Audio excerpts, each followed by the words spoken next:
All right, would everyone please rise for the Pledge of Allegiance? I'm going to ask Mr. Tetro to lead us in the pledge tonight. I pledge allegiance to the flag of the United States of America and to the republic for which it stands, one nation, under God, indivisible, with liberty and justice for all. I never thought I'd say this, but I didn't quite hear Mike. It's the first and only time I've ever said that. All right. Good evening and welcome to the June regular monthly meeting for the Fairfield Board of Finance. Hopefully tonight, given the agenda, it will be a relatively brief meeting. The items: to approve the minutes from the last monthly meeting on May 4th, to hear a presentation from the Purchasing Director on a review of the current policies and procedures for the Purchasing Authority. I have some additional information on that. That was tabled from our April 5th meeting. Third item is to hear and consider and act upon a request from the First Selectman that funds be transferred from an increase in grant revenue in the amount of $5,675,000 to cover the cost of programs by adults and children together in a substance abuse prevention council. Fourth item is, again, to hear a request from the Director of Health for an increase in estimated revenue in the amount of $5,000 to cover the cost of Fairfield's continued efforts to further develop the Fairfield Easton Medical Reserve Court. The fifth item is to hear and consider and act upon a request from the Director of Health that funds be transferred from an increase in grant revenue in the amount of $7,350 to cover the cost of a cardiovascular disease prevention program focusing on weight management and nutritional education.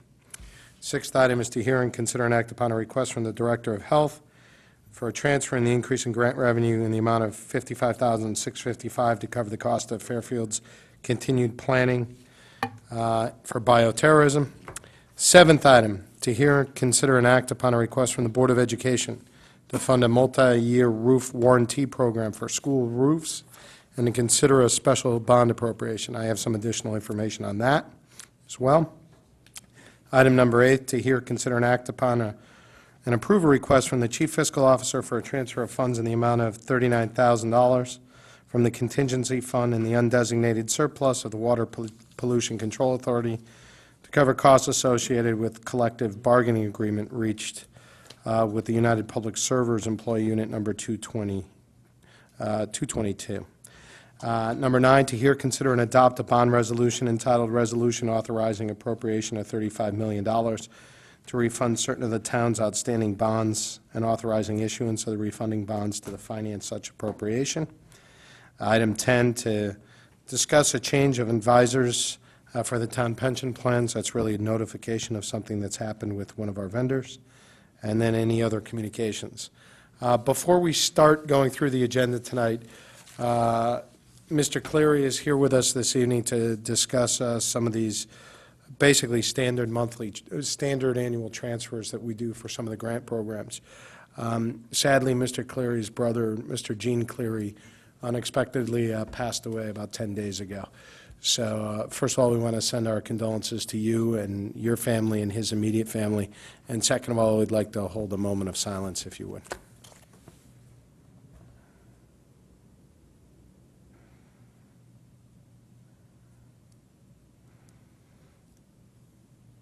Thank you. And thank you for coming tonight, Mr. Cleary. Okay, so item number 1 on the agenda, to approve the following Board of Finance meeting minutes for the Board of Finance minutes of the regular May 4th, 2011 monthly meeting. They were distributed in our package. Is there any questions, comments, concerns on these minutes? Seeing none, do I see a motion? Mr.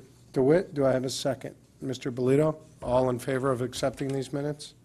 Those opposed, abstentions? Those minutes are accepted unanimously. Thank you. Okay, item number 2 on our agenda. To hear a presentation from the Purchasing Director on a review of the current policies and procedures for the Purchasing Authority and consider potential revisions for said policy. This was tabled from April 5th, 2011 meeting. The additional information is this. What's happened is due to our implementation of a new financial system for the town, more information is readily available from that system regarding transactions with various vendors. And the purchasing authority is working on designing new recommendations for policies that will take advantage of the additional information available through the system, as well as address concerns that certain specific departments have with the efficiency of their current process. The two most vocal departments that have had concerns have been the library and the Board of Education. Most of those concerns regard the definition of sole source and what really needs to go to bid and what really cannot go to bid. And on the Board of Education side, also the ability of the Board of Education to take advantage of some consortiums from around the state that get together and can acquire textbooks and curriculum in a way where it saves all the municipalities money, which I know is something that's near and dear to our hearts, as well as Dr. Title's heart, to save funds on that. So with that in mind, Twig had started to put together, working with Mr. Hiller and at the time Mr. Flato, some revisions to the purchasing policy. And as opposed to having Twig come in separately and then having the Board of Education and the library and any other department for that matter react to those and having us be the arbiter, I thought it would be a more efficient use of our time if that work get done between the purchasing authority and the departments themselves, and they come to us with a policy that they were comfortable with, that they could live with, because at the end of the day, the department heads and the administrators are the ones that need to live within these guidelines day to day. So happily, those meetings are taking place. I'm happy to report those meetings are taking place right now. It was reported to me that there was a very productive meeting last week between the purchasing director and Dr. Title. My understanding that similar meetings are taking place with the library, but they're going to need a bit more time to get this resolved. We also, knowing that we have a new first selectman coming in, I think it prudent that we give that person who will be part of the purchasing authority an opportunity to review the policy as well. So with all that in mind, it's a long-winded way of saying that the purchasing director has requested that we table this to a date certain, being our July quarterly meeting, which is towards the end of July. 27th. It's the 27th of July. That'll give her enough time to vet this with the department heads, should give enough time for the first selectman to take a look at it, and come to us with a policy that the parties hopefully are either A, in agreement with, or B, are in substantial agreement with. Does anybody have any questions, comments, concerns on that process? Or do you think that makes sense? Okay. Mr. Kiley? With no questions or comments, Mr. Chairman, I move to postpone to a certain date, that date being July 27th, item 2. Do we have a second for that? We'll go with Mr. DeWitt. All in favor? Opposed? Abstentions? Okay, that item will be carried over to our quarterly meeting. Mr. Hiller, if we could notify the purchasing director and the relevant department heads. Thank you. So, item number 3 on our agenda, to hear, consider, and act upon a request from the first selectman that funds be transferred from an increase in grant revenue in the amount of $5,675 to cover the cost of programs sponsored by Adults and Children Together, Fairfield Substance Abuse Prevention Council, and to authorize the first selectman to make, execute, and approve on behalf of the town of Fairfield any or all contracts or amendments thereof with the Regional Youth Adult Substance Abuse Project, RISAP. These costs are 100% reimbursable by a 7/1/11 through 6/30/12 State of Connecticut Department of Mental Health and Addiction Services grant to local prevention councils administered by RISAP. Say that 5 times Could you fast. repeat that? Could you just start it again? Can I buy a vowel? Well, yes, exactly. Thank you. So that item is now before us. Any questions, comments, concerns? And Mr. Hiller, who is I here to can speak to comment that? on this. Lauren Lanham in the First Selectman's Office basically has administrative responsibilities for this, and she asked, should I be there? And I said, it's too warm a night, take the night off. And this is a grant that we've had for many, many years that has come through. I won't repeat everything that you've said, but it is a grant that obviously has impact on our youth and others who are impacted by substance abuse, primarily drugs and alcohol. Thank you, Mr. Hiller. Make a Mr. motion. Brockfeld, Pass this, Mr. Chairman? you want to make a motion to, Accept this, number 3. do I have a second? Mr. Polito? Okay, questions, comments, concerns? Seeing none, all in favor? Opposed, abstentions? The item carries unanimously. Thank you. I'd like to say good evening to our first select woman, Mrs. Stenick. Nice to see you here.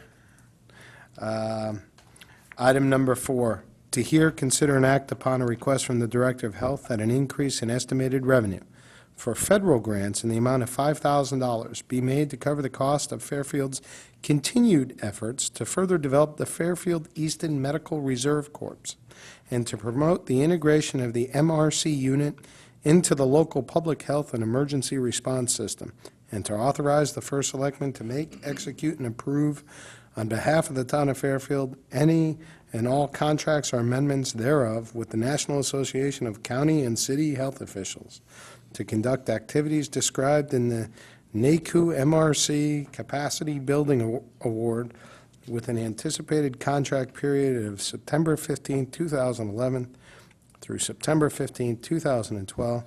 These costs are 100% reimbursable. Mr. Hiller, I've seen shorter bond resolutions. Is this really for Nacho? And more It's the acronym, specific, just for Nacho. Do we have any questions, comments, concerns on this item? Mr. Cleary is here. Come on up. You're here for a couple of them, so we might as well have you. Thank you for coming. Thanks again for your kind words and your moment of silence on behalf of my brother. The Medical Reserve Corps is something we've had since 2006. We're actually tonight, I actually had to leave our annual education session. We have about 60 volunteers attending psychological first aid training, worker safety training, universal precautions, and doing a small exercise. So that's ongoing right now at the Fairfield Senior Center. We have a 2-night conference going on this week. Some of the things the Medical Reserve Corps does, for example, in the latest storms, the Medical Reserve Corps members man the call-in center that we've set up in the conference room to take damage assessments from the folks who are in that declared disaster that we had back in the March storms.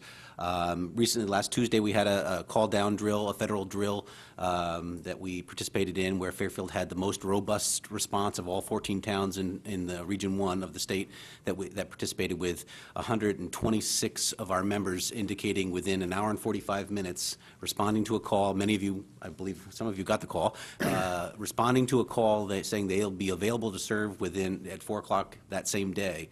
So no other town had anywhere near that response. It was quite impressive. All the other directors and stuff, we had a tabletop exercise in the afternoon. We're quite impressed with Fairfield's response, joking that, can we borrow some of your volunteers, where Bridgeport had, 15 people respond and Stanford had 8. And, so it's, we have a great group of volunteers. We try to keep them active, try to keep them involved. This funds that we get is a capacity building award. It pays for things like the event tonight, incentives like shirts if they complete their ICS training, incident command training. And so this is what we do every year. We try to include them in flu clinics that we conduct exercises. Last year we set up, had a flu clinic in a tent that we acquired and, and ran people through that just to test our ability to do it in a more austere environment. So that's essentially what we do with this grant and the groups and the people that are involved in this. Thank you, Mr. Cleary. Any other questions, comments, concerns? Seeing none, any questions, comments from the public? Seeing none, back to the board. Do I have a motion? Mr. Stone, do I have a second? Mr. Tetro. All in favor of this grant? Opposed, abstentions, the motion carries unanimously. Okay, we'll go to item number 5. To hear, consider, and act upon a request from the Director of Health that funds be transferred from an increase in grant revenue in the amount of $7,350 to cover the cost of cardiovascular disease prevention program focusing on weight management and nutrition education for adults age 18 and older served by the Fairfield Health Department, and to authorize the first selectman to make, execute, and approve on behalf of the town of Fairfield any and all contracts or amendments thereof with the State of Connecticut Department of Public Health. These costs are 100% reimbursable by a 7/111 through 6/30/12 State of Connecticut Preventative Health and Health Services Block Grant. Mr. Clary? Sure, this is our Health Services Block Grant this year. Many of you remember Lean and Lively. That was the program we ran for several years. Right now, we've switched that this year and are currently running with 21 participants a pre-diabetes reduction program where we're essentially looking at, in the Healthy 2020 objectives that they lay out, Objective 16 calls for making steps to prevent people diagnosed with pre-diabetes from developing full-blown type 2 diabetes. So we have a program that is addressing those concerns. So we're working on that, and something as simple as achieving a 7% reduction in body weight and engaging in 150 minutes of activity can result in a 58% reduction of your risk for developing type 2 diabetes. So that's what this grant is focusing on, and we're trying to achieve that. And we're having some great success with the participants currently enrolled, and we'll be able to next year provide some better data in terms of after we get our post-evaluations of how effective that was. But the indications are that it's a very popular, successful program so far. Thank you, Mr. Clary. Any other questions, comments? I do have one. This grant is coming from the state. Is there any concern, given the state's fiscal situation, that we could accept this grant, expend the funds, and then not get reimbursed by the state? We discussed that with the state, and they said while there is federal reductions in the Preventative Health Block Grant Program, that those reductions are primarily occurring at the state level, and the local funds will continue to be supported, is what was the language that we received from the State Department of Public Health. Okay. Thank you. Any other questions, comments? Seeing none to the public, any questions or comment? None, will come back to the board. Do I have a motion? Mr. DeWitt, seconded by Mr. Belito. All in favor of accepting this? Opposed, abstentions? I believe that carries unanimously. Thank you. Item number 6, to hear, consider, and act upon a request from the Department of Health that funds be transferred from an increase in grant revenue in the amount of $55,655 to cover the cost of Fairfield's continued planning in preparedness for and response to bioterrorism and pandemic influenza and other public health emergencies, and to authorize the first selectman to make, execute, and approve on behalf of the town of Fairfield any and all contracts or amendments thereof with the State of Connecticut Department of Public Health to conduct activities described in the Personal Service Agreement log with regard to an August 10, 2011 through August 9, 2012 cooperative agreement award from the Center for Disease Control through the State of Connecticut. These costs are 100% reimbursable. Okay, Mr. Cleary? This is our 10th year of receiving this funding. We've received confirmation from the state that it'll be, from the federal government, that'll be a 10% reduction to the locals. The state the overall reduction is 12%. The local portion of that will be reduced 10%. So that reflects a reduction from the $63,000 that we received last year. So again, this year we're focusing on the CDC released the public health preparedness capabilities, which provides for us a framework of 15 different target capabilities that we will be addressing. This will be the first year of a 5-year cooperative agreement with the CDC, and so we'll be looking at, for the first few years, what we've worked on with the state is some focus groups looking at what are the first 5 or 3 or 4 that we want to focus on, top 5 target capabilities that we'll focus on. So things like mass dispensing, of course, will be one of them, dispensing prophylactic medicines and antibiotics and vaccines, mass care, sheltering, And so public health will have a role in sort of the medical aspect of sheltering, where Red Cross will take on the housing and feeding, where it will man first aid stations in situations where there's people with functional and access needs. We'll take care of those individuals, and then continued work on alternate care sites, which is when hospitals reach capacity and they need to overflow into the community. Continued planning on what are the standards of care that we'll deliver to patients that can no longer be seen in the hospital, in gymnasiums and things like that. And so that's what this funding will go to, support those kind of efforts. The state is still looking at in terms of what the contract will actually say in terms of which target capabilities will be the top few for the first few years. We're waiting to hear from that, but the application is going in, and we've received confirmation from the federal government through the state that this will be the funding amount for the upcoming year. Thank you, Mr. Cleary. Questions, comments? Mr. Stone? Well, first of all, I'm glad we're getting these grants, but my question is, when we start applying for these grants, is there a list of grants that we look at, and because we get this one, we don't get something else, or do we pick and choose? I mean, I'm just curious. Many of these grants, for example, these ones are grants that are made available to us. We're always looking at grant applications, that come through all the time. And so some we're eligible. For example, there's a community health grant that's going on right now that, you need a population of 500,000 to even apply. So we're always looking at grants. These are ones that, there's a few towns in Connecticut that don't accept these funds, but these are ones that they're available to us simply if we apply. And so that's what we're doing, and we're maintaining these. But yeah, we're always looking at grant applications, always looking. But there is no sort of list. It's more, there's the federal site that we monitor, that grants.gov, that we look at from time to time. But usually we receive notification from either the NACHO, the National Association of County and City Health Officials, will make us aware of grants that are available to us. The Connecticut Association of Directors of Health and the Connecticut Department of Public Health will often make us aware of grants that are available to local public health. And so then we'll look at those and see which ones we can apply for. And some of the grants have more administrative responsibilities than we can take on, given that we're already handling 3 right now. So some of them we don't apply for, but most of them we send in applications, and some we get, some we don't. And when we apply, like this one was for, what, 55, we got 55,000. Did we apply for more and get? No, I'm just curious. This particular grant is the amount is set. It's based, there's a formula that the state uses based upon if you're a lead in the mass dispensing area, which Fairfield is.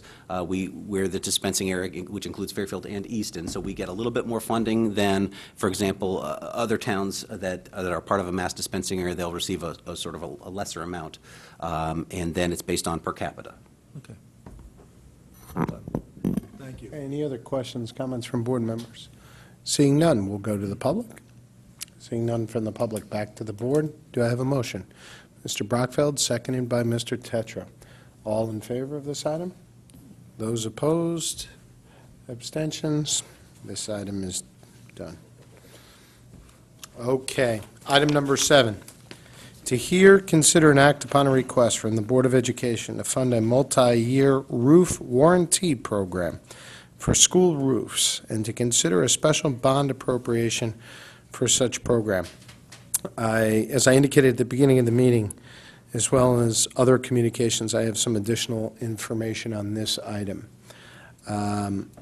There is a lack of information available to my liking to actually discuss this item tonight, and let me tell you why.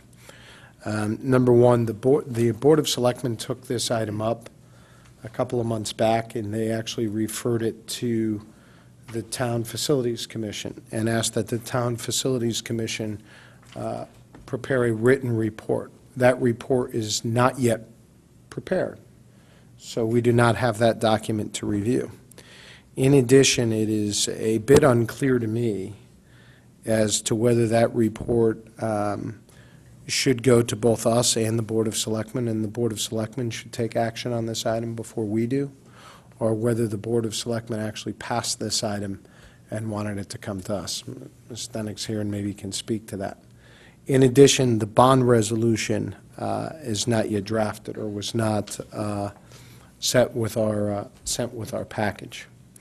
In order to give this a fair hearing, I think there's additional information required, including a better understanding of the Board of Selectmen's intent, number one, which perhaps we'll get. Number two, a written report from the TFC as was contemplated. And number three, the bond resolution. And number four, just to be clear, this item is about a $990,000 item, I think. And we have a new first selectman coming into office, whoever that person might be. And we have a capital plan review later this summer. And I think it perfectly appropriate that under those circumstances, we do not pass along or contemplate passing along a potential $1 million item until those items are resolved. And that was my view. I spoke with Mr. Hiller about it. It was put on the agenda anyway by virtue of the fact that there was an action taken by the Board of Selectmen. But my recommendation would be, given all that, at the pleasure of the board, that we table this item to a non-specific date until such time as we have the information available, until we can discuss it with the new first selectman. Ms. Stenick, please. Well, we actually reviewed this at the last Board of Selectmen meeting. That was when the Board of Ed brought it to us. Okay. They informed us, well, there goes my phone. They informed us I'm glad that... it was you. No, right? They informed us that they needed to get this thing rolling because they wanted to do the work during the summer.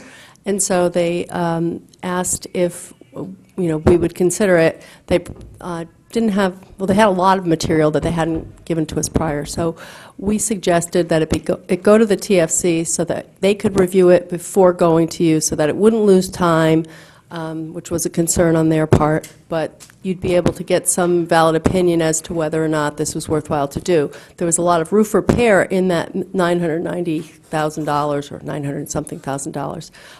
And then there was also a portion that was a warranty. They were going to be doing infrared scanning of the roofs to see where it needed certain repairs and make an assessment.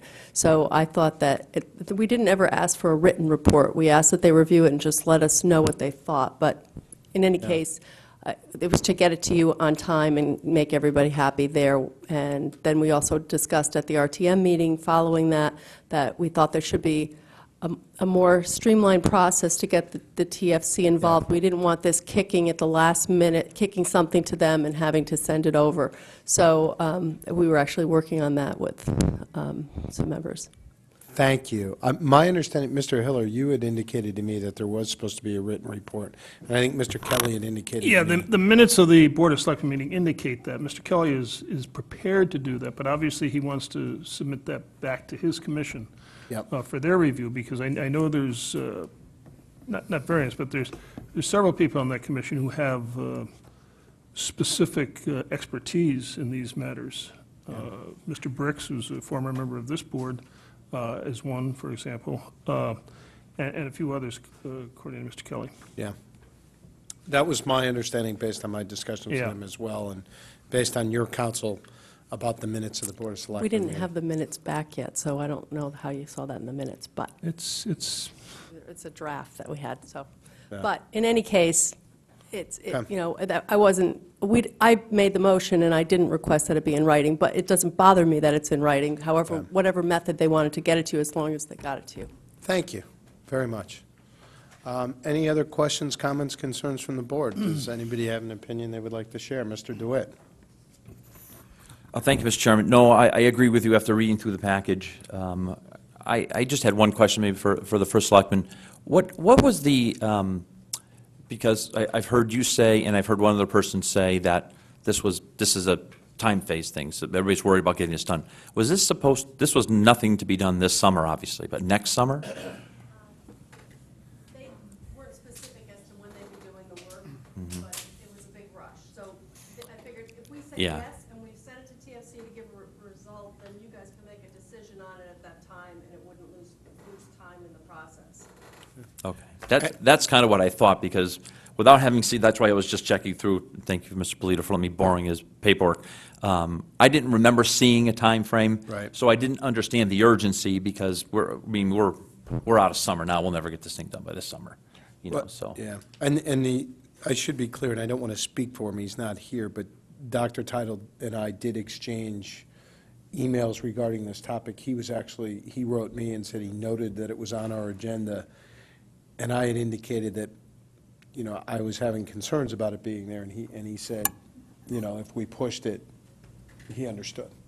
We pushed it out of this evening, yeah. Yeah. My recommendation would be, along with yours, Mr. Chairman, that this Yeah. probably And pushed off again, I to a- don't want to put words in his mouth, but. he No, may- understand. Yeah. No, and aside from that, I would agree with that, at least until the Town Facilities Commission has had a chance to issue their report, and possibly the Board of Selectmen has an opportunity to, you know, weigh in, so, thank you. Mr. Stone? I just want to get my time frame right. This was passed by the Board of Selectmen? Okay, so it was passed, and it's coming to us, and we don't have enough information. It was passed with the recommendation that there be a report, either oral or written, according to Ms. Stenick, by the TFC. And my understanding was supposed to be a written report. I do know a written report is being prepared, Do we know it- regardless of whether that was the specific request or not. Not to put a time frame, but do we have any idea when we get the report? It's in process right now. I would think, I spoke, Mr. Kelly, as recently as an hour ago, when I was leaving the building and he was coming in for the Stratfield Building Committee meeting. I would think that once he does the draft on the report, certainly his commission is going to want to review this report, because they have spent some time on it. I would think you might see this report within the next 15 days. I don't want to, you know, set an arbitrary time limit, but I think that's what you're looking at as far as the TFC report. Thank you, So Mr. why Mayor. can't we postpone it to our next meeting? We may be able to, yeah.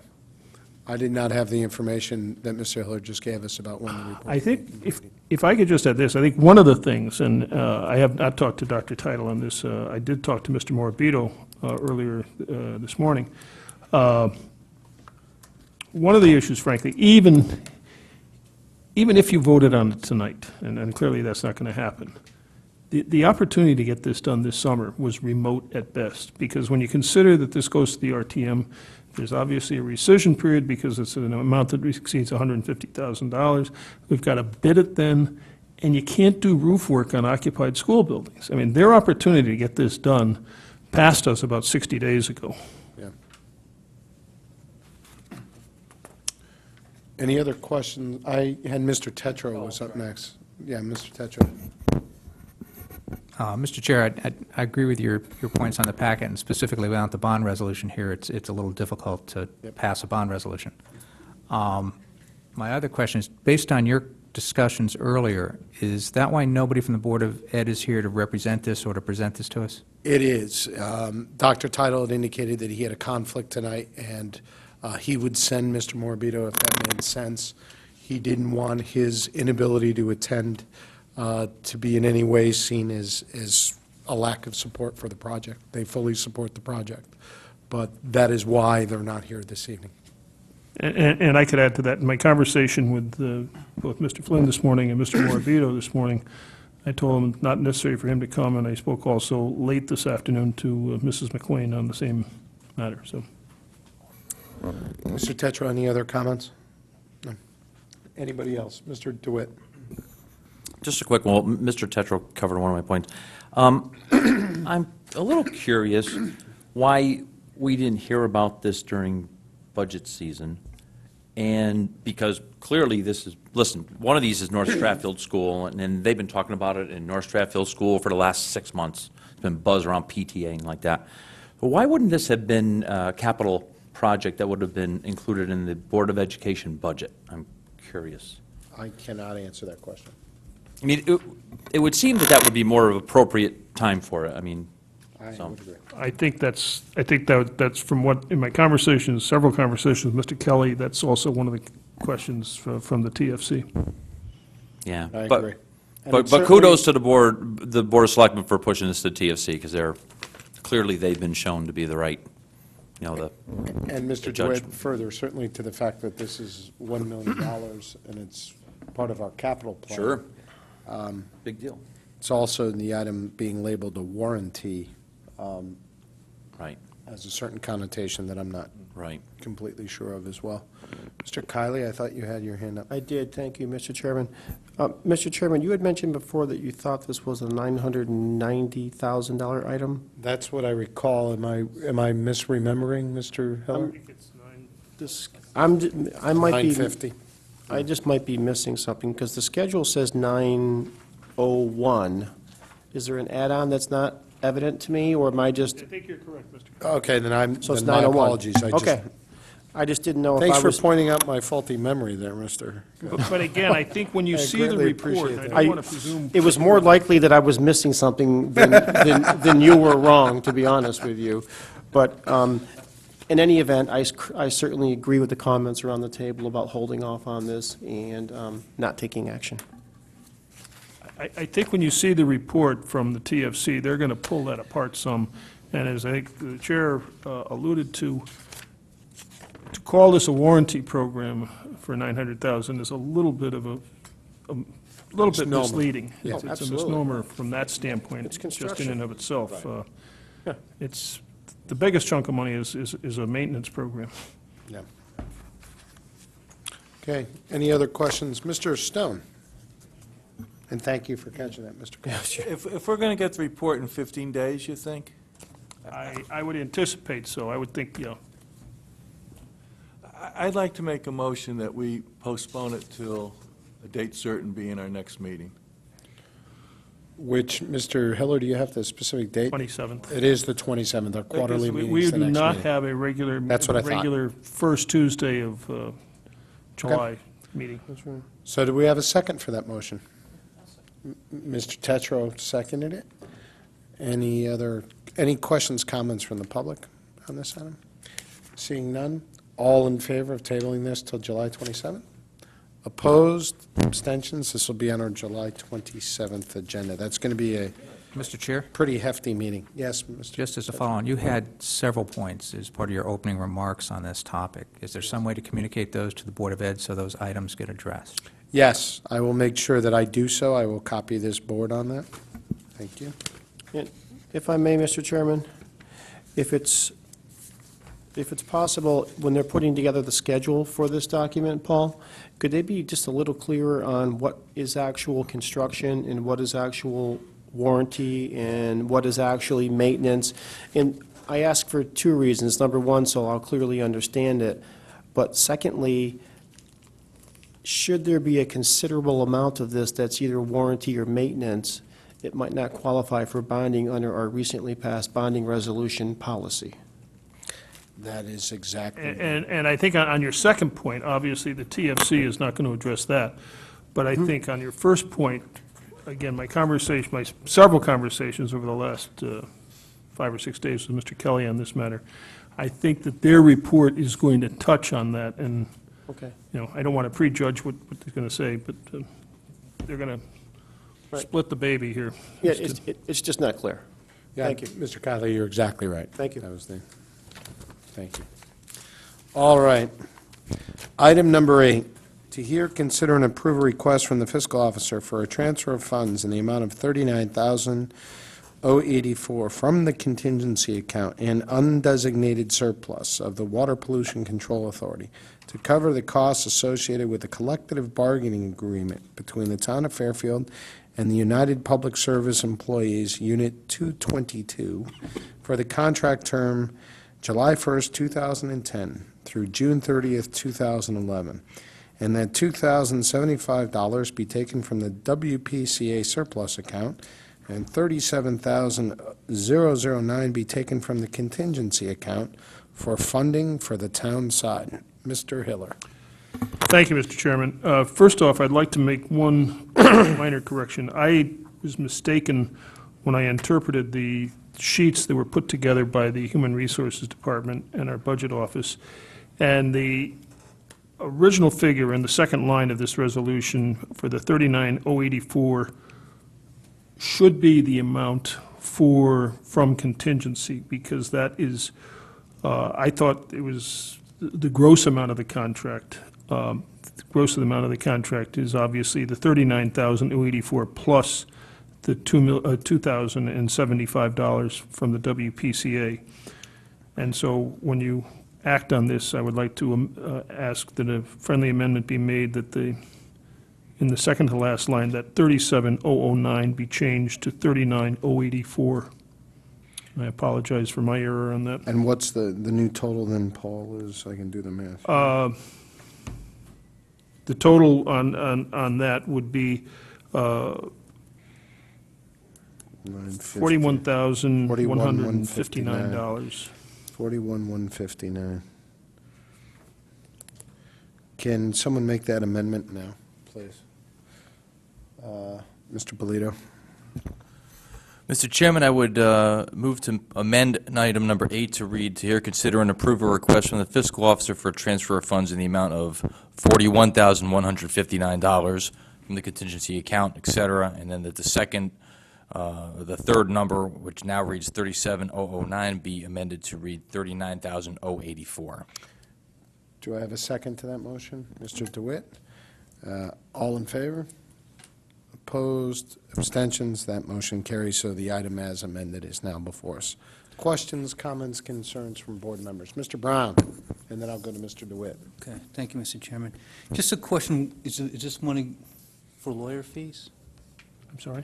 Where's the money going to cover what exactly? It is, the RTM approved this contract at their April meeting, I believe, which is for the town hall employees. And the monies will go to the various departments. Virtually every major operating department of the town Okay. has THEA employees within it. And these would be in there. Essentially, it's the salary increase is from January 1st through June 30th. It's part of the additional money that we put into contingency to cover these contracts once they were signed. That's right. It'll come out of This year's budget for next year's. this year. This is for this year's Yes, budget. okay. This is what we did last spring for This this is year. what was done Yeah. last spring. Okay, good, thank you.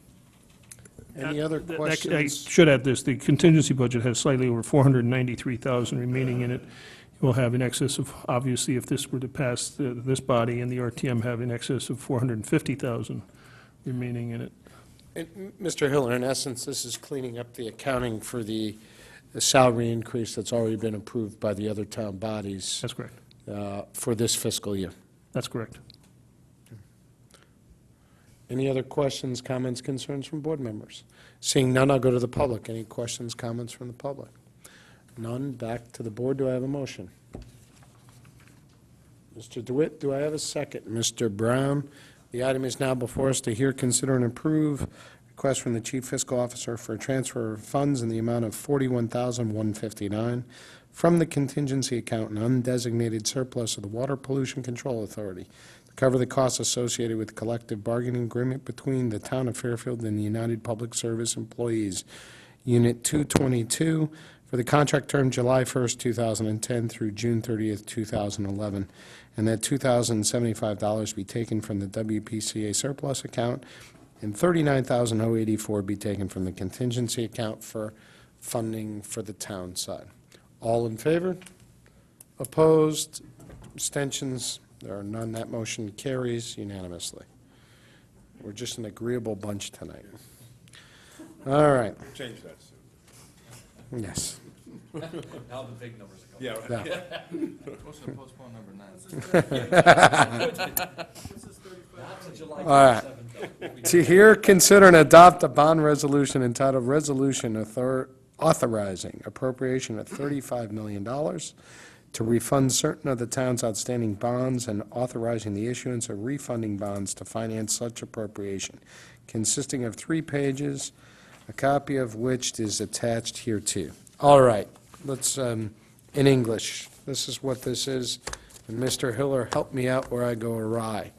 In prior years, there has been the opportunity to refinance certain of our obligations to lower interest rates, thereby saving the town interest expense by taking advantage of rates that are available. The problem is, in order to do that, there's a finite period of time in which Mr. Hiller and the new first selectman and Well, the bond count- committee, really. The bond bond committee in the resolution consists of the Board of Selectmen, myself, and the town Right. treasurer. would be able to actually take advantage of those rates. Mr. Hiller has approached this as saying, I would like authorization to refinance up to $35 million worth of our outstanding obligations to lower interest rates should that opportunity arise over the summer months.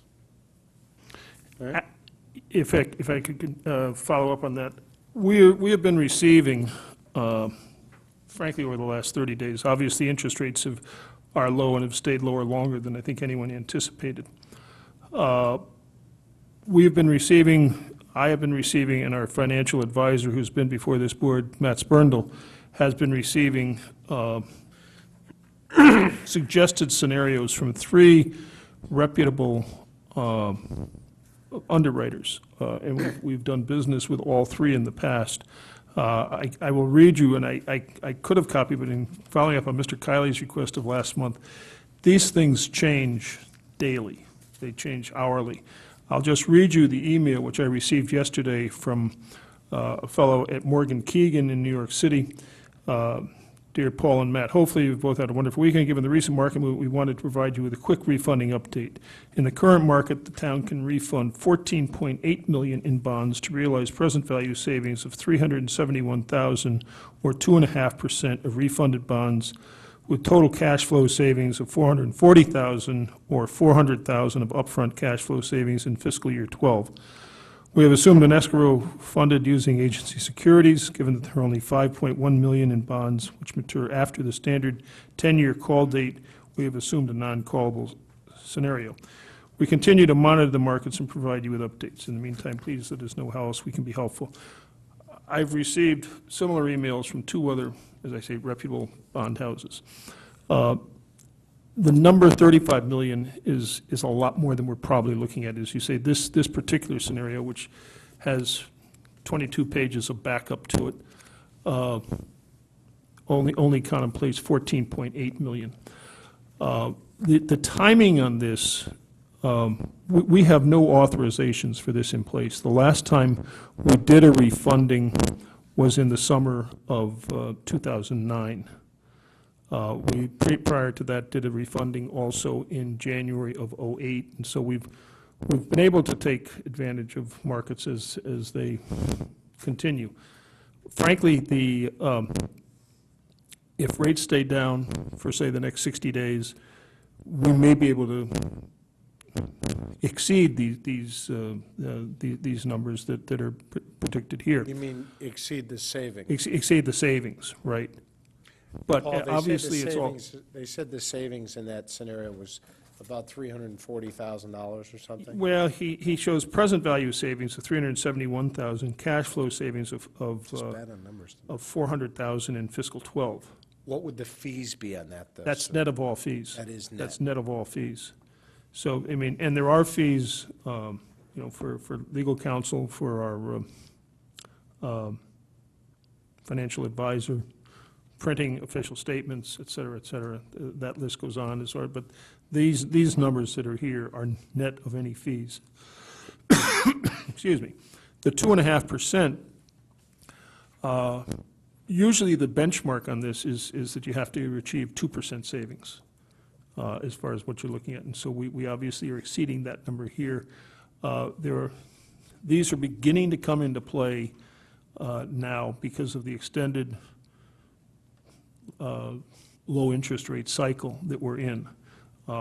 We had seen some last fall, and First Selectman Flato and I at the time opted not to put a resolution in place. I think we're close enough now, and we have some actual savings. As I've said to some people, I don't want to be sitting here in mid-August and have something like this come through, and we're not prepared to act.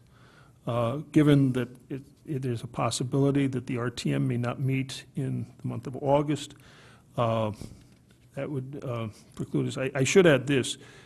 We are going to be doing a note sale on refinancing our current note and adding to that.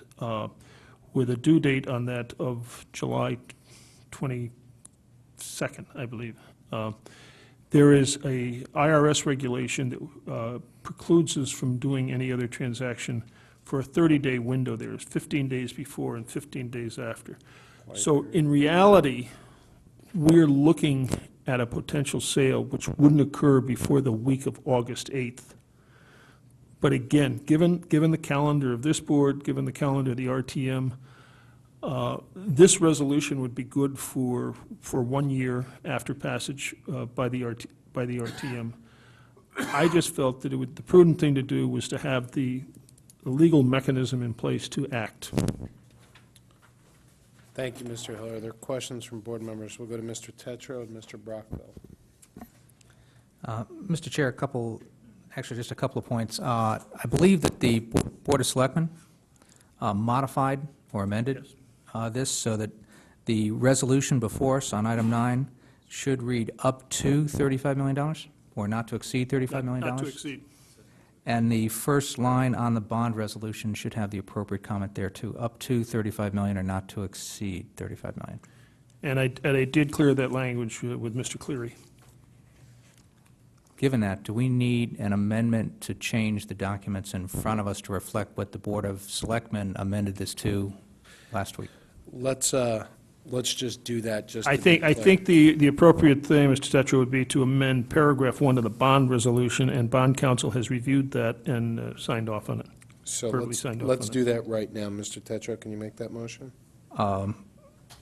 With your permission, Mr. Chair, yes, I'd like to, and to be consistent with the wording, that we change the first sentence in the bond resolution that the town of Fairfield appropriate an amount not to exceed $35 million.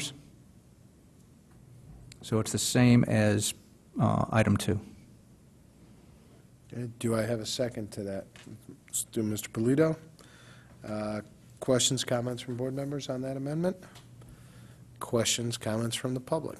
Seeing none, all in favor of amending item number 1 to read up to the $35 million? Not to exceed, rather, not to exceed. All in favor? Opposed, abstentions, that motion carries, so the item as amended is before us. Back to Mr. Tetra, I think. Right? Mr. Chair, just to the title of the bond resolution, which I don't know if that has any legal bearing or not, also is missing an amount not to exceed $35 million. Does that matter? Any reason why council isn't here tonight? Like they're supposed to be at every other bond resolution? I'm sorry?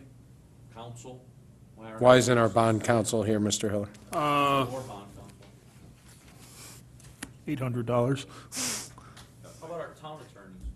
They're not $800? They wouldn't be passing on this because they don't review, they're not authorized to do this for legal reasons, for, Kelly's the one who made, Ms. Kelly's the one that made the comment about this.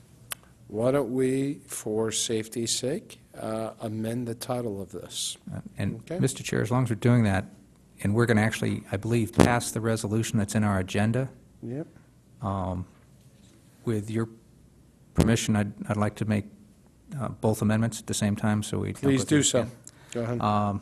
I move that in the title of this bond resolution before us, that it's an appropriation up to the amount, an appropriation of an amount not to exceed $35 million, and the same wording change be made to item 9 on our agenda, resolution authorizing an appropriation of an amount not to exceed $35 million. Do I have a second? Yes. Mr. Polito. Questions, comments on this item? Seeing none, to the public? None, back to the board. All in favor of this amendment? Opposed, abstentions, that amendment carries. So the item is amended and as amended. And now I think we're very clear that it's in not to exceed $35 million is before us. Other questions, comments, concerns? Mr. Kiley. Thank you, Mr. Chairman. Mr. Hiller, the anticipated potential savings of this action or these actions, should they take place, were they considered when you built the budget for the upcoming year for debt service, or would these savings provide savings they against were that not budget? considered.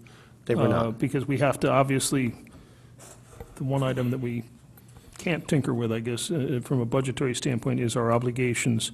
And at this point in time, and until such time that it was refunded, we'd have a legal obligation to meet these. So this would be A reduction in debt expense. a reduction in debt service, not anticipated in the budget, which was recently passed. Thank you. Mr. Bolito? Thank you, Mr. Chairman. Now, you mentioned that these things change literally hourly, daily. So basically, the scenario that you laid out for us for potential savings now could be completely different by the time this thing finally works its way through the process in August, essentially, right? Exactly. I mean, and I don't want to raise your anticipation that it's a definite thing. That this may blow up. Right. If, there's a lot of ifs here. If rates were to stay the same, frankly, if we went another 60 days, which is the time window that we're looking at here, and if rates stayed at the same or similar levels to where they are right now, the chances are, because we've bought another 60 days in there, that it may increase fractionally. Right. Because we're 60 days deeper into it. And so, we have an opportunity, but I don't want to sit before this board or subsequently the RTM and say, that this is a done deal. It's not. Right. Now, let me ask you this. Obviously, the reason you're coming to us and we'll be going to the RTM is because the bond commission, bond committee does not have the legal authority to do this on their own. Would it make it more expedient for you to take advantage of savings, to have something resembling a standing resolution to be done maybe once annually or something like that, where you would have the authority, it would be in place, you'd obviously report to us about what the opportunities are, but it would at least give you, on a regular basis, the legal authority to act, so you're not kind of hung out to dry waiting to see if you get the Right. authority. We've talked about that I in know the we have. past, and I think in essence what we're doing is with that right now, we're giving some flexibility here, and that it's giving the authority back to the bond committee. Right. And as I say, Mr. Flato and I looked at some stuff back before the holidays, perhaps some 6 months ago, and we frankly looked at it. The savings were below what we're looking at here at this time. They have increased. There's several other communities that are teeing these up right now, let's say, neighboring communities that are looking at it, and it's the dynamics of the market. Sure, understood. There's others, the city of Norwalk and Stamford had it on deck for quite a while, for over a year, and were never able to do it. The town of Wilton had a similar situation, that they were never able to act upon. I noticed in the calendar recently, East Hartford has just gotten one that they're able to work on. Bottom line, if you had the authority sitting here Yeah. today, would you take advantage of what you've been presented with yesterday? Yeah. I think the thing is, as I indicated before to the board, I don't want to be sitting here with the Board of Selectmen, coming back to you, say, at a September meeting and say, hey, we missed something because Yeah. we didn't have the proper stuff in place. So then what can we do to expedite the process of that? I mean, I would hate to miss out on potential savings because the process took too long. I mean, is it going to take something like a charter revision to effectuate that, or is this something that we can do on I don't our think end? so. I think it's really, it's really the dynamics of the market, and I think what this is going to do is this, as I said, even this 35 million is a number which is significantly greater, but it just gives us the flexibility that, who knows what the market's going to do. We've guessed wrong on interest rates for a while. The good news is when we sell a note in another 6 weeks or so, we're probably going to get a very good interest rate. And again, the other thing that constrains us right now is also the tax regulations, that we've got this 30-day period which we're barred from doing some stuff. Thank you. Ms. Leclerc? What I wanted to follow up on some of Rob's comments are that, Mary, could you please pull down the mic, just so that you're... are these savings upfront, or are they over like 20 years? And are the The- costs the same way, or are they Well, over a period of time? most of them, and in the past what we've done, you tend to accelerate the savings because you don't know what's going to happen 5 and 7 and 8 years from now. The bonds that we're looking at right now are primarily bonds, the remaining bonds that have not been refunded from the 2003 and 2005 sale. You do get some opportunity, as you get closer, to go back to the underwriters and say, gee, you got a little bit too much savings in fiscal 12, can we flatten this some? And I think the other thing that we have to do, and we would be doing this in concert with our financial advisor, is also look at our debt schedule as to where we are with the debt schedule and what we would have as far as anticipating with that, because there's a couple of bumps in that right now. There's a bump in, I think it's fiscal 14, which we may want to flatten some. And so sometimes you do get the opportunity. I think the key thing is what you do is you are never adding indebtedness to this. So your total indebtedness remains the same. I think that's the one thing that you have to understand. A lot of times when people refinance your home, you have a mortgage of $200,000, you now have a mortgage of $225,000. We're not doing that here. If we have $14.6 million in debt, and we have obviously significantly greater than that, we're not adding to that debt. It's just restructuring that debt and to create the savings. Okay, so it wouldn't extend in a longer time period either? You would do Those it- are that's another point I think that you make, is that we are not extending the overall maturity of the issues. We're not increasing the amount of indebtedness, nor are we extending the maturity. Okay, because in the past, you've actually given us schedules and like proposed. I've got one here, as I said, this was printed yesterday afternoon. You're more than happy to have it, because I'm sure I can go back to my computer tomorrow morning and have 3 more that are there. And what we've told these people now, we're not going to be able to do anything. Matt, I didn't copy this. If you want to take a look at it, that's the scenario. That's a scenario. That's a scenario. We have 2 other underwriters who have a little bit different twist to these things. The So, Mr. concept Mi- remains Mr. the same. Mr. Hill, you're not increasing the indebtedness. You're not extending out the payment terms. What you're doing is taking advantage, if possible, of lower interest rates Because of market conditions. because of market conditions, and those lower interest rates will be somewhat offset by transaction fees associated with the transaction. But you still think that the opportunity could present itself. I think there's a save several very hundred good thousand chance that it's going to present itself. The document I just gave to Mrs. Leclerc, which was printed last night, is obsolete.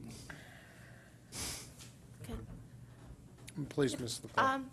The only other thing is, if we did give like some sort of blanket resolution or sign this, should we put that, a requirement that we achieve a percentage of savings, that we want to make sure that it's worth it to Fair do point. that?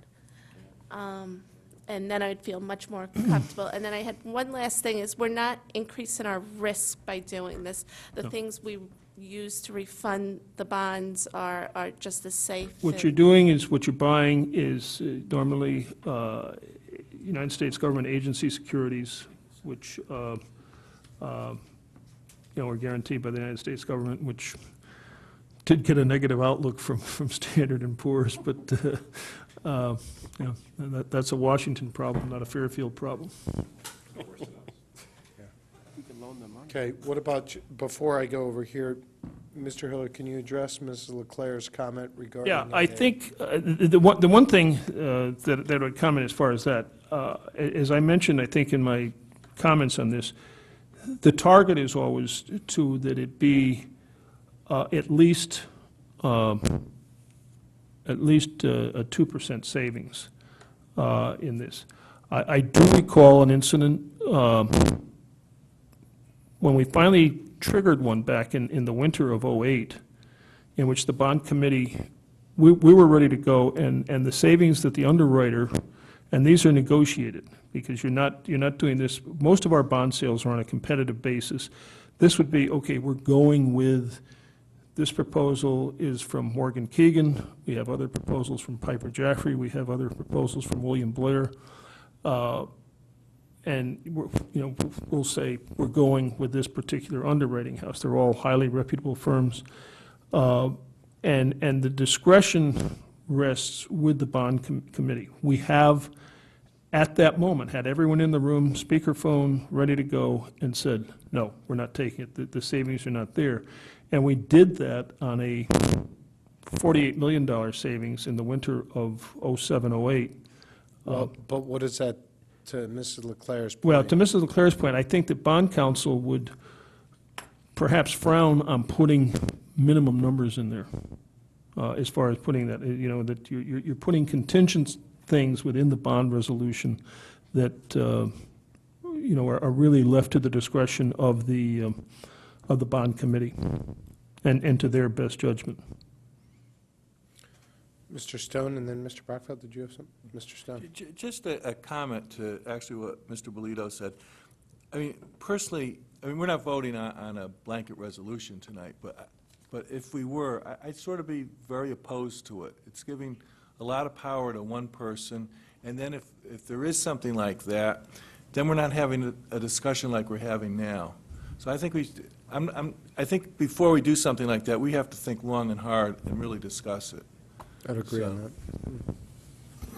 But that's not what is before No, us I know. tonight. Okay, all right. Anybody else? Mr. Leclerc, anything you want to follow up on? That's it, thank you. Okay. Any questions, comments from the public on this item? Seeing none, we'll come back to the board. Do I have a motion? From the board, Mr. Tatcher, do I have a second? Mr. Kiley. Okay, so the bond resolution as amended is before us, and I will read to the best of my abilities. Item number 9. To hear, consider, and adopt the bond resolution entitled Resolution Authorizing the Appropriation Not to Exceed 35, sorry? Of an amount. Thank you. Of an amount not to exceed $35 million. I was doing so good, too. To refund certain of the town's outstanding bonds and authorizing the issuance of refunding bonds to finance such appropriation, consisting of 3 pages, a copy of which is attached hereto. All in favor? Opposed? Abstentions? That item carries unanimously. Thank you.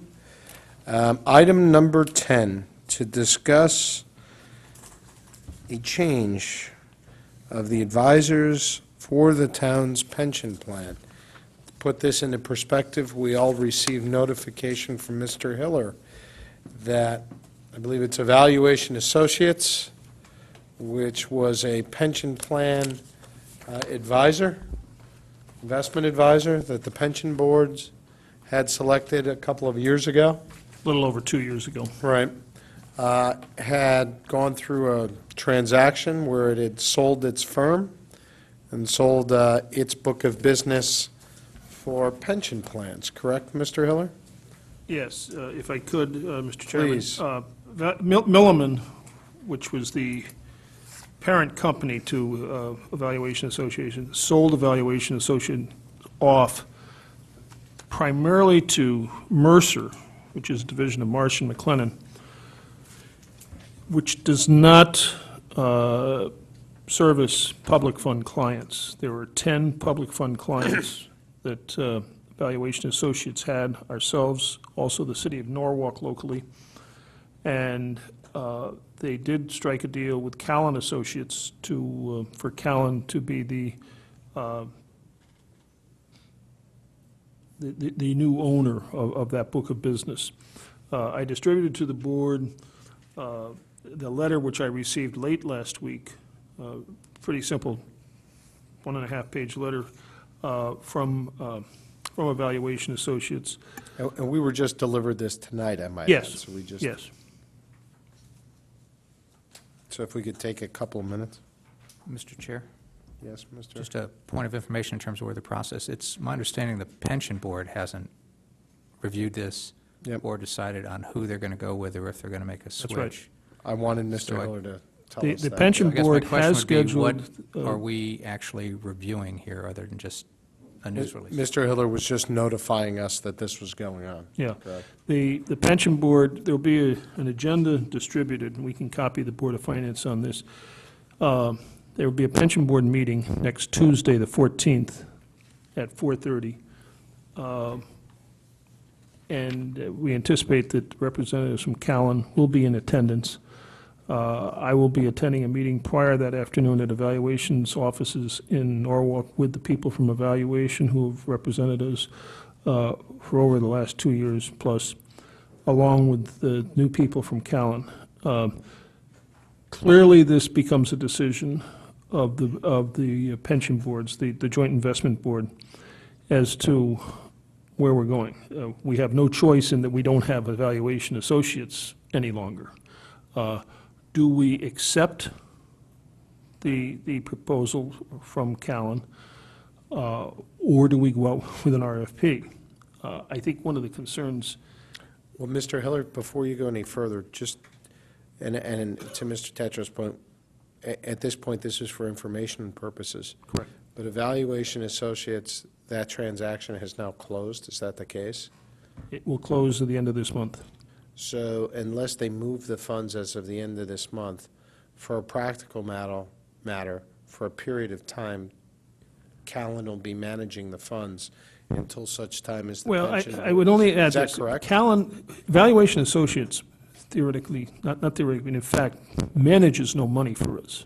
Okay, right. They do not have custody of any money, nor would Callan. What they do is they would advise the Joint Right. Investment Committee Fair point. as to where we go. Right. Our funds are held separately and discreetly. So until such time as the election is made, whether they want to stay with Callan or go out for RFP, Callan would be the advisor by default because they had Yeah, acquired. I think for Callan to assume that role, though, now, I think the contract, and I did not include the contract, because what this page-and-a-half letter from Evaluation says, is they will assume all of the,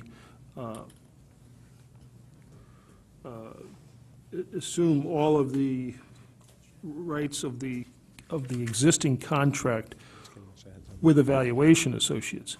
We have the right to terminate that contract on Yeah, 30-day notice. Understand. Okay, so this will be before the pension board next week, and as we've already requested, the pension board will be before us Yes. at our July 27th meeting, and they're going to be discussing the investment return, as well as they can apprise us of where they stand as of that date, That is correct. right? So We have a pretty packed. we're going to have a pretty packed July 27th meeting. But I greatly appreciate Mr. Hiller being on top of this and sending us this information as the news broke over a weekend, and also following up with this tonight. I think it's important. As I also indicated to you, ironically, I happened to be, following the conclusion of the national conference, in San Francisco, and met with the top two people at Callan in their offices the next day, and they said, "You're the first one here." I said, "If someone beat me to this one," they had to get up pretty early in the morning. They must have had an earlier tea time. Mr. Hiller, Mr. Hiller plays early, just, you know. Are there any legal or statute requirements that we have an advisor? I know we I don't want believe one, so. But I'm No, just curious. I don't believe so. Because it goes to Mr. Hiller's question about, Mr. Flynn's, Don't make we're all that having mistake trouble, again. we're having trouble tonight with numbers and names, to the timing of it, right? In case we decided we didn't want to go with Callan, by definition, there would be a fair, I mean, I was involved in the RFP when we. Correct. The Evaluation Associates, and it's a fairly. Over 2 years ago, in the spring of... Yeah, and it's a fairly involved process, so. Right, an it's inter- going to take some time. Yeah, it's an interesting question. just- One of the things I would say, and is I think, and this is, though this board certainly has oversight on this, one of my concerns is that since December of '05, I believe, or December of '04, rather, this will be the fifth pension fund advisor that we've had. And this is not something that you like to change So we're looking at a period of 6.5 years going into our 5th advisor. We all know a lot of the reasons why we changed in the past. But in an ideal world, you'd want to build some consistency here, which we have not had since 2004. Mr. Brown? It's a quick question. What do we pay Evaluation Associates for their advice? Approximately an annual fee of, don't be exact, approximately $110,000. Okay. Any questions, comments, concerns on this? It's going to be very important. Last time, a member of the pension board could not be here due to personal reasons. At this point, we definitely need adequate representation at the July I think if 27th. we could have a kind of almost a subcommittee of people from the pension board who could, That would be most appreciated. And we'll put them early in the agenda to get, because we will have a packed agenda. And that's it on that item, unless there's any other questions or comments. Seeing none, here, consider and act upon any communications. Well, as I think we're all aware, there is a referendum going on, and that referendum is June 14th, so it's a week from today, if I'm correct. That referendum may have implications for us. As you'll recall, during our setting of the mill rate, it was explained to us that the mill rate may be adjusted subsequent to a couple of potential changes. Anything happening at the state level with the state budget, which would significantly impact town revenues, could necessitate a change, as well as a referendum could necessitate a change. Or assessment appeals, things of that sort are large. But here's what's going on now. If this referendum passes and the budget gets increased by $800,000, we need to schedule a special meeting and to reset the mill rate. And we would need to do that as quickly as possible because it has cash flow implications. Because Mr. Hiller, Mr. Gorzolani have not been able to send out the tax bills yet because they're not exactly sure what tax rate we have. Which begs the question, if we continue to have referendums, Mr. Hiller, will we never get tax bills up? No. oh, we'll get them to you. Mr. Gorzolani would be quick to remind you. Mr. Gorzolani would be quick to remind people, as he often does, that not receiving a tax bill is no defense for not paying. Touche. But anyway, therefore, it is, and I will entertain questions and comments, but it is important that we set this sooner rather than later. So the goal right now is to have a special meeting, if required, on July 16th, which June is... 16th, June please. 16th, sorry. June 16th. I'd have real cash flow problems then. No, but we want to get it done as quickly as we can. So the business day, the 15th, the smoke will clear from the referendum, and then the end of the business day on June 16th. Yeah. Mr. Just a quick question, can that be done by phone or email or conference or something? I mean, it's just a I mathematical... think in the past, what we would do is we would schedule a time and a location, which would probably be Independence Hall. What we could do is, as long as we had, because in the past, the town attorney has ruled, we have had people phone in. If necessary, we could set up a conference call number at a specific time that people could call into that number. Let's make best efforts. I mean, we've got 9 days here, so let's make best efforts that we can get a quorum. If somebody definitely can't be here, please just let us know beforehand, and if we have to, we'll do it that way. Right. But we wanted to talk about it tonight to give everybody... Yeah, as- we wanted to as much give a of heads up on it, that if, and obviously, it's only if the referendum prevails that we would meet. Right. So any other communications that people are aware of? Mr. DeWitt? Just a quick question, point that Mr. Bolito just brought up. In that, in the June 16th timeframe, will we have any updated information about possible appeals that might have one of the three things that could have affected our mill rate was the appeals, state changes, and, I'm sorry, assessment appeals, right? Assessment We've had, appeals. the one thing, well, the problem is we. No, I know, that's, yeah, I'm wondering if we get a I'd head have to start on defer to it. Mr. Polito as to, No. I think people almost have an endless time frame in which they can appeal. Yeah. Yeah. And, No, and, it's- and It's really state action, and Well, it's, we're confident with the state numbers right now. I think the one thing we can give you an update on is Mr. Brown has completed the senior tax relief, which was not completed when we voted some 5 weeks ago, really, when you set the mill rate. The estimate on that, or the final figures on that, are slightly lower than we had anticipated. We had anticipated roughly a $200,000 increase in the town program. It's not as big as that. I don't have the exact figure with me, but it's not quite as big as that. But if we were to amend the mill rate, we could bring these things forward. But as far as the appeals are concerned, that's an ongoing process, and Right. really, I Okay. think that, All right.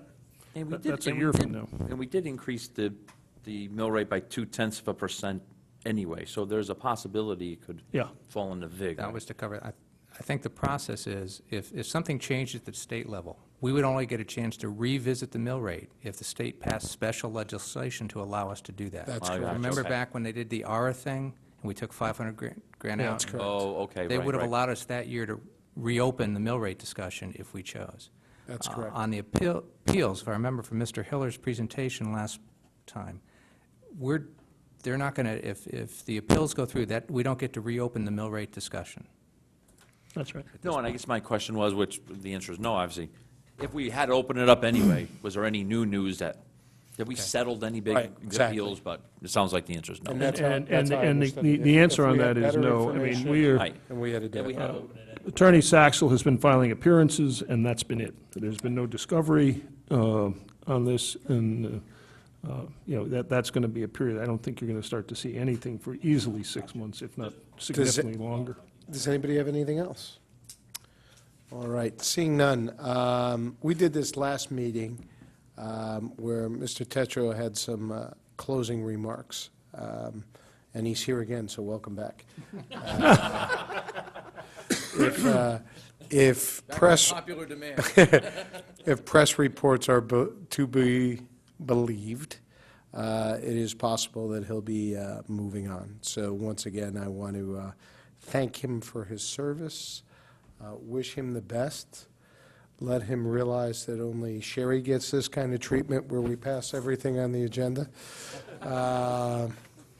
and wish him well and thank him for his, in my particular case, his 5.5 years of service with me on this board and with the other members. And best of luck to you in the new capacity, or potential new capacity, I should say, before we jump the gun here. Mr. Brockfeld? Thanks, Mr. Chairman. I also wanted to add something regarding Mike, and echo everything you said in terms of thanking him for his service, and also a personal thank you, because when I first joined this board and I came on, I was concerned about, learning the ropes and so forth. I knew I wasn't going to get any help from this guy to my right, and, no problem. And, but Mike, honest to goodness, he was the first person to call me and recommend that I consider running for the board, and kept his promise, because when I spoke to him, I told him that I would be looking for a lot of support and a lot of help, and he followed through every single time. And that's a personal thank you, and as a public thank you, I know that we're getting, again, if things do pan out the way they appear to be panning out, I know we're getting an outstanding public servant moving on to another position, at least until November, maybe longer, and we're very fortunate, and I thank you very much. Thank you. I would also like to thank Sherry for her service as first selectman, a role that she wasn't, she had a nice article in the newspaper. And no, thank you for your service and so giving of your time for the past couple months. It's, I know the town appreciates it, and I certainly appreciate it, as I know the members of our board do. So, thank you, and get out of the office. No. Can't wait. She didn't bring anything. So is there any other questions, comments, or concerns by anybody? Any other comments? Mr. Brockfeld? No, there did was a you have motion something? to No. conclude. All right, so I'm going to actually do the motion there. Would you give the motion? Oh, so moved. And I'll take the second from Mr. Kiley. All in favor? All opposed, abstentions? We're done. Thank you. The earliest finish we've had. That's a record.